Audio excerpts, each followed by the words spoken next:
നിങ്ങളുടെ favourite shows ഇനി ഒരിക്കലും മിസ്സാവില്ല. ഇപ്പോൾ C5 കാണും നിങ്ങളുടെ ഫേവറേറ്റ് ഷോസ് തികച്ചും സൗജന്യമായി. കള്ളം, പച്ചക്കള്ളം.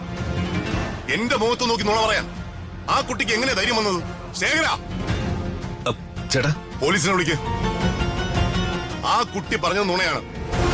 ഞാൻ ആ കുട്ടിയെ കണ്ടിട്ടുമില്ല, ആ കുട്ടിക്ക് ഒരു അപേക്ഷയിൽ ഒപ്പിട്ട് നൽകിയിട്ടുമില്ല. അച്ഛാ, ഋതുമോളെ, മോള് മാറി നിൽക്ക്. അല്ല ചെറിയച്ച, എനിക്ക് സംസാരിക്കണം.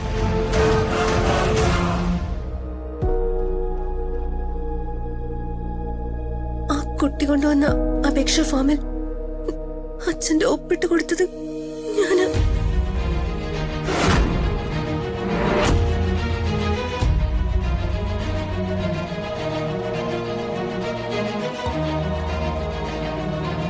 എന്താ മോളെ നീ പറയുന്നേ? സത്യ ചെറിയച്ച.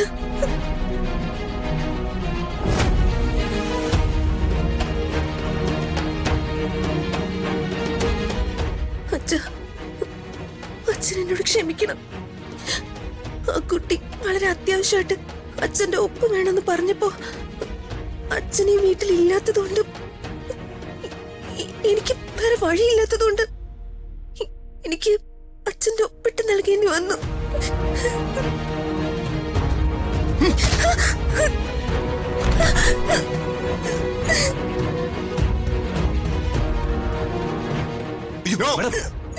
രാജു, മാറി നിൽക്ക്.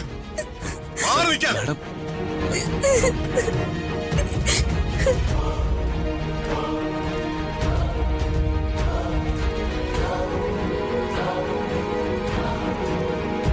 കണ്ടില്ലേ എല്ലാവരും ഇവളുടെ ധിക്കാരം? എത്ര വലിയ കുറ്റമാണ് ഇവൾ ചെയ്തതെന്ന് നിങ്ങൾക്കറിയാവോ? കള്ള ഒപ്പിടുന്നത് എത്ര വർഷം വരെ ജയിൽ ശിക്ഷ കിട്ടുന്ന കുറ്റമാണെന്ന് അറിയാമോ നിനക്ക്?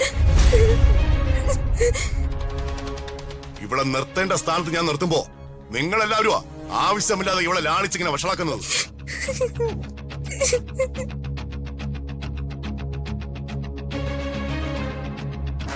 ഇപ്പൊ നിങ്ങൾക്കെല്ലാവർക്കും മനസ്സിലായില്ലേ?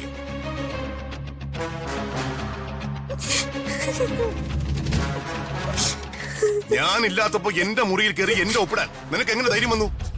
ശേഖര, പോലീസിനെ വിളിക്ക്. അയ്യോ, അത് വേണം കേട്ടോ. വേണം. തെറ്റ് ചെയ്തത് ആരായാലും അതിന്റെ ശിക്ഷ അനുഭവിച്ചിരിക്കണം. വേണ്ട ഏട്ടാ, ഇത്തവണത്തേക്കൊന്ന് ക്ഷമിക്കണം. ഞാൻ ചേട്ടന്റെ കാല് പിടിക്കാം. ഇവളുടെ ഭാവിയെ കുറിച്ച് ഓർത്തെങ്കിലും ഈ ഒരു ഒറ്റ തവണത്തേക്ക് ചേട്ടൻ ഇവളോട് ക്ഷമിക്കണം. ഇവൾ ചെയ്യുന്ന ഓരോ പ്രവൃത്തികൾക്കും നിങ്ങൾ ഇങ്ങനെ ഇടയിൽ നിന്ന എന്തും ചെയ്യുന്ന ഒരു ധിക്കാരിയായി ഇവൾ മാറിയത്.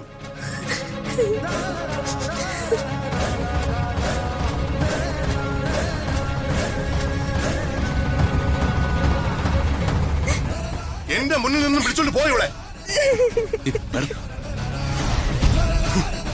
എന്തൊരു കഷ്ടമാണിത്. സ്വന്തം മകളെ കൊണ്ട് ലോകത്തോരെ അച്ഛൻ ഇത്രയും കഷ്ടപ്പാടുണ്ടാവില്ല. അവള് ജനിച്ച അന്ന് തുടങ്ങിയതായത്. മടുത്തു ഞാൻ. രാജു, നീ എന്റെ മുറിയിലേക്ക് വാ.